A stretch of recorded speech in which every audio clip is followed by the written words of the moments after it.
Балам, қазір қыс мезгілі бітіп, көктем мезгілі жақында келеді. Соған біздер құсқа ұя жасаймыз.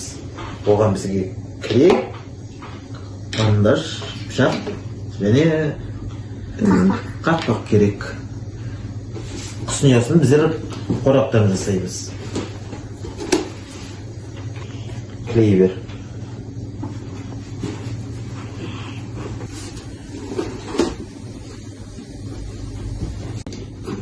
Есігін жасаймыз енді.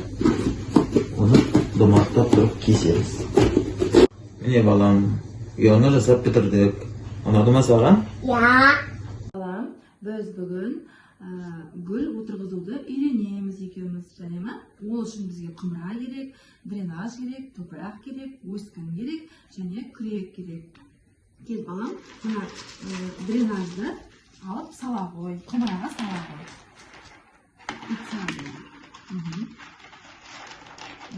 Сала қой. Так, осыдан кейін енді біз жайлап топырақты саламыз міне. Енді мына құмды әкеліп сен сала қой. Аха, сал. Тағы да сала қой, нәрсені алып. Топырақты аламыз, саламыз. Бұл топырақ бізде өте құнарлы. Топырақ өсімдігіміз өте күшті өсет. Бұған мұны тегістеп аламыз. Мама да сал жіберсін енді. Иә, мұны саламыз. Енді мынаның ортасын кішкене былай ашып, ашамыз да, оған мына өскінімізді саламыз. Өскініміз дайын. Өскініміз дайын.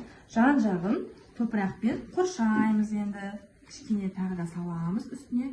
Мынаның гүлдің, яғни өскініміздің жан жақтарын қоршаймыз, құммен тығыздап аламыз. Кішкене мына гүл бізде өліп қалмай тұру керек. Қазір оны құямыз. Кетір балам. Құмымызды салып болдық. Енді үстіне кішкене су құямыз. Кел, мына мама бастап құйсын. Енді сен құя қойма балам. Мамаға көмектес. Құя қой. Кішкене ғана құя қой. Ой, молодец. Күшті болды, құйдық. Енді міне жайлап үстіне кішкене енді үстіңгі қабатын топырақпен тағы да саламыз да бұлай. Бұл топырақты қазір барлығын болғаннан кейін топырақты салып болдық. Енді біз өскінімізді уже отырғызып болдық. Енді бұны жылы жарық жерге апарып қоямыз. Гүл әдемі болып өсет жарық жылы жерде, жарай ма?